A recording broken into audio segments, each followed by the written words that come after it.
दोस्तों 30 सितंबर को बहुत बड़ा मुकाबला होने वाला है। इंडिया पाकिस्तान का नहीं बल्कि दो फिल्म्स का। एक फिल्म है बॉलीवुड की विक्रम वेधा जो कि साउथ की विक्रम वेधा का ऑफिशियल रीमेक है। जबकि दूसरी तरफ है साउथ की original film Ponniyin Selvan part 1 जिसे आप PS1 भी कह सकते हैं। ये दोनों फिल्में बॉक्स ऑफिस पर एक दूसरे को क्लैश करेंगी, यानी कि इनका आपस में टकराव होने वाला है। देखा जाए तो ये अच्छा नहीं लगता क्योंकि दो बड़ी फिल्में एक ही दिन रिलीज हों तो कैसा इम्पैक्ट आएगा। एक तो ये है कि दोनों फिल्मों को एक ही दिन में देखना बहुत मुश्किल हो जाता है। फिर ये है कि दोनों फिल्मों में ना चाहते हुए भी एक लड़ाई का माहौल बन जाता है।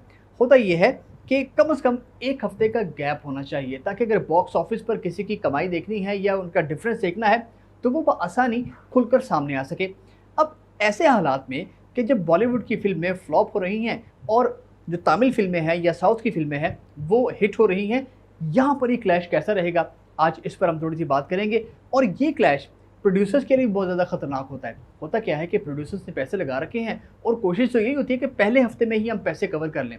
अब जब पहले हफ्ते में एक तरफ होगी विक्रम वेधा और एक तरफ होगी पोनियन सेल्वन पार्ट 1, तो फिर किस तरह से मुकाबला होगा? तो खैर आज इसको देखते हैं।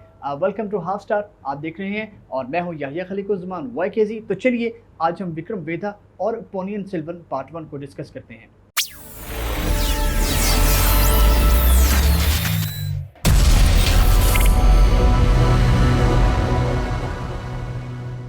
दोस्तों अब जब दोनों फिल्मों का मुकाबला हो ही रहा है तो आइए इनको बारी बारी डिस्कस भी कर लेते हैं। पहले बात करते हैं पोनियन सेल्वन पार्ट 1 की, PS1 की। ठीक है जी, ये फिल्म जो है बेसिकली एक नॉवल पर बेस्ड फिल्म है और ये तो आप जानते हैं कि जो भी फिल्म नॉवल पर बनती है उसमें एक ख़ास बात होती है। ठीक है, इस जो नॉवल का नाम भी पोनियन सेल्वन ही है और ये कोई इंडियन माइथोलॉजी का कोई कोई हल्का या छोटा-मोटा नॉवल नहीं है, बहुत बड़ा नॉवल है। ये 1950s के बाद ये लॉन्च हुआ और इसके जो राइटर हैं वो काल्की कृष्णमूर्ति हैं, बहुत बड़े राइटर हैं इंडियन इंडस्ट्री के और उनको उनकी स्टोरी को लिया गया है, उसकी डिपिक्शन एक ली गई है। अब PS1 का एक नॉवल पर बेस करना ऑलरेडी एक प्लस पॉइंट है क्योंकि जब भी मैंने पहले भी कहा था कि नॉवल पर जो फ़िल्म बनती है ना, हैरी पॉटर की मिसाल ले लें आप या और बेतहाशा हमारे पास मिसालें हैं ऐसी कि जो नॉवल पर बेस है फ़िल्में।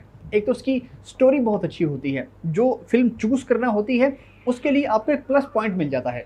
तो नॉवल पर जो फ़िल्म बनती है उसके हिट होने के चांसेस ज़्यादा होते हैं। कहानी चूँकि पढ़ी होती है पहले से, पता होता है कि ये कहानी हिट होगी या नहीं होगी, तो इसीलिए उस पर फ़िल्म बनाने का फ़ैसला किया जाता है।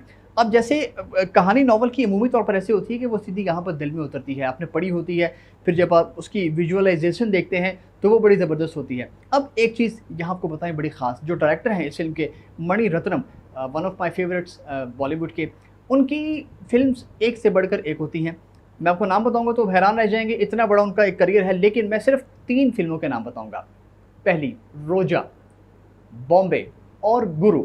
ये तीनों अपने दौर की ब्लॉकबस्टर सुपर डुपर हिट फ़िल्में हैं। वैसे मणि रत्नम ने अब तक जितनी भी फ़िल्में बनाई हैं वो हल्की नहीं होती। इनका एक बहुत बड़ा फ़िल्मों का एक ख़ास बनाने का अंदाज़ होता है और एक बड़ी बात कि मणि रत्नम जब भी कोई फ़िल्म बनाते हैं उसका म्यूज़िक A.R. रहमान का होता है। अब A.R. रहमान की म्यूज़िक में एक ख़ास बात होती है कि फ़िल्म की कहानी जैसी मर्ज़ी हो, इनका जो म्यूज़िक होता है वो फ़िल्म में जान डाल देता है। तो ये जो कहानी होगी राजाओं महाराजाओं की, जो एक डिपिक्शन ली गई है उसमें A.R. रहमान का जो म्यूज़िक होगा वो कैसा खूबसूरत रंग डालेगा। प्रोमो की हद तक तो हमने देखा कि जो बैकग्राउंड स्कोर है वो बड़ा शानदार है और एक रिसेंटली ट्रैक भी इनका रिलीज़ हुआ है, वो भी बड़ा खूबसूरत ट्रैक है, उसका जो म्यूज़िक बड़ा सोलफुल सा है।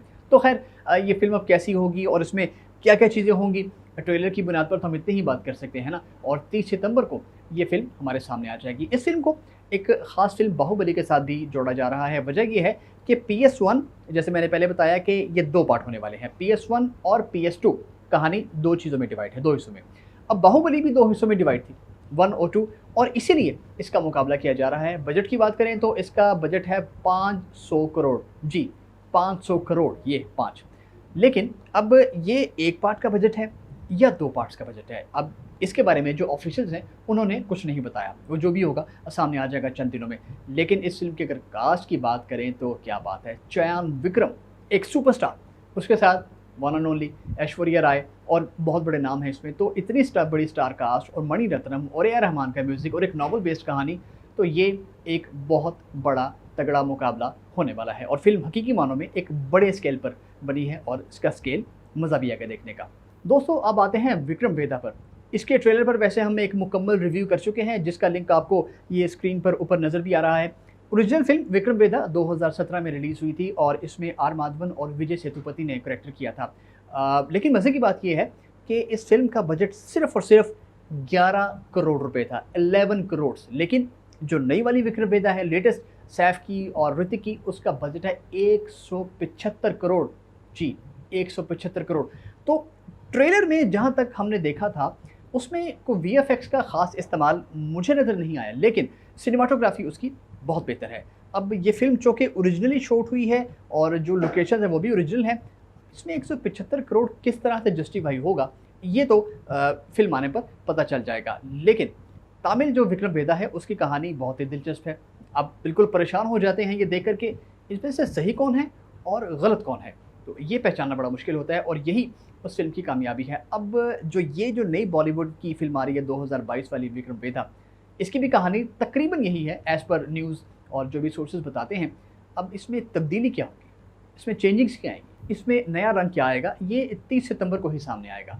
विक्रम वेदा के ट्रेलर रिव्यू में हम आपको पहले बता चुके हैं कि ये फ़िल्म पुष्कर और गायत्री जो दोनों मियाँ बीवी हैं उन्होंने इसको डायरेक्ट किया है और जो तमिल फ़िल्म थी ओरिजिनल उसको भी इन दोनों ने ही डायरेक्ट किया था। तो एक बात होता है कि इस फ़िल्म का स्केल भी बहुत बड़ा है, इसका म्यूज़िक बहुत अच्छा है।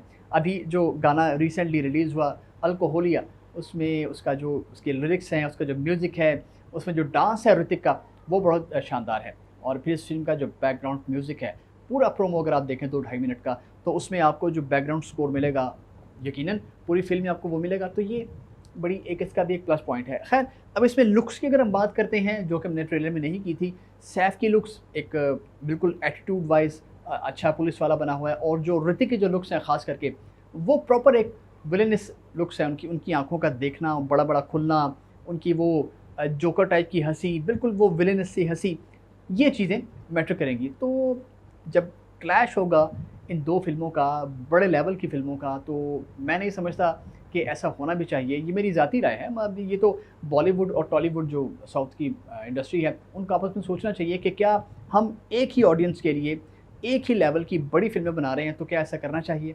ख़ैर, ये जो अट्रैक्ट करने पे डिपेंड करता है कि फ़िल्म कौन-सी किसको अट्रैक्ट करेगी, दोनों में से कोई एक ही करेगी ना। तो हम चाहते हैं, हमारी कोशिश ये होती है कि हमारी वीडियोज़ आपको ज़्यादा से ज़्यादा अट्रैक्ट करें। तो अगर अट्रैक्ट करती हैं तो इसको आप लाइक कीजिए, शेयर कीजिए और हमारे इस चैनल को सब्सक्राइब कीजिए। एंटरटेनमेंट की हाई डोज़ के लिए देखते रहिए हाफ स्टार।